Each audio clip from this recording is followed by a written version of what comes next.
राधे राधे दोस्तों, एक बार फिर से मेरे चैनल पर आपका हार्दिक अभिनंदन है। दोस्तों, आज मैं आपको सावन में पड़ने वाली कामिका एकादशी की व्रत कथा सुनाने जा रही हूँ। आपसे हाथ जोड़कर विनती है कि वीडियो को अंत तक ज़रूर से ज़रूर देखें। तो चलिए आइए शुरू करते हैं कामिका एकादशी की कथा। कुंती पुत्र धर्मराज युधिष्ठिर कहने लगे कि हे भगवान, आषाढ़ शुक्ल देव शयन एकादशी तथा चतुर्मास्य महत्व मैंने भली प्रकार से सुना। अब कृपा करके श्रावण कृष्ण एकादशी का क्या नाम है सो बताइए।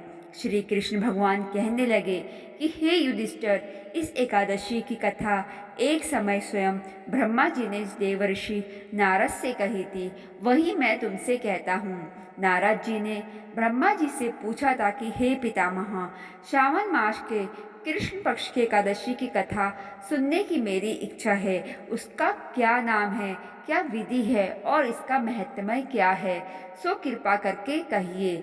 नारद जी के ये वचन सुनकर ब्रह्मा जी ने कहा, हे नारद, लोकों के हित के लिए तुमने बहुत सुंदर प्रश्न किया है। सावन मास की कृष्ण एकादशी का नाम कामिका है। उसके सुनने मात्र से वाजपेयी यज्ञ का फल मिलता है। इस दिन शंख चक्र गदाधारी विष्णु भगवान का पूजन होता है, जिनके नाम श्रीधर, हरि, विष्णु, माधव, मधुसूदन हैं।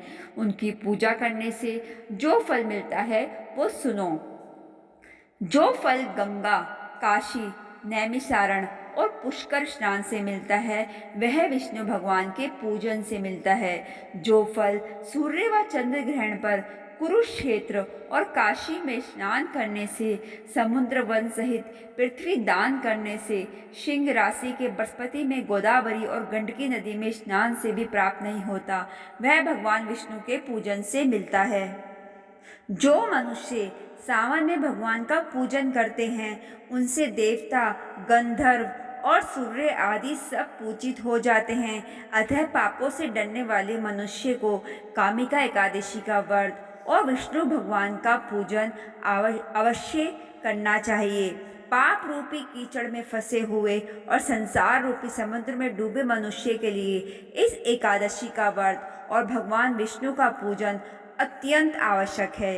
इससे बढ़कर पापों के नाशों का कोई उपाय नहीं है। हे नारद, स्वयं भगवान ने यही कहा है कि कामिका व्रत से जीव को योनि को प्राप्त नहीं होता। जो मनुष्य इस एकादशी के दिन भक्ति पूर्वक तुलसी दल भगवान विष्णु को अर्पण करते हैं, वह इस संसार के समस्त पापों से दूर रहते हैं। विष्णु भगवान रतन, मोती, मणि तथा आभूषण आदि से इतने प्रसन्न नहीं होते जितने तुलसी दल से।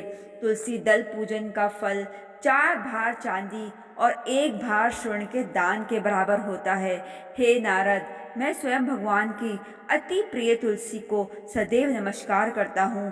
तुलसी के पौधे को सींचने से मनुष्य की सब यातनाएं नष्ट हो जाती हैं। दर्शन मात्र से सब पाप नष्ट हो जाते हैं और स्पर्श से मनुष्य पवित्र हो जाता है।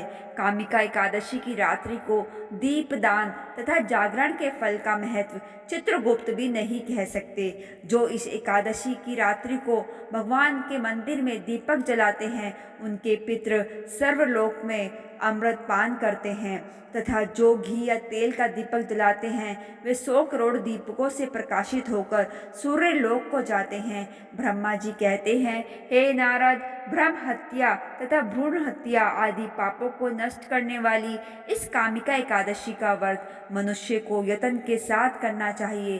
कामिका एकादशी के व्रत का महत्व श्रद्धा से सुनने और पढ़ने वाला मनुष्य सभी पापों से मुक्त होकर विष्णु लोक को जाता है।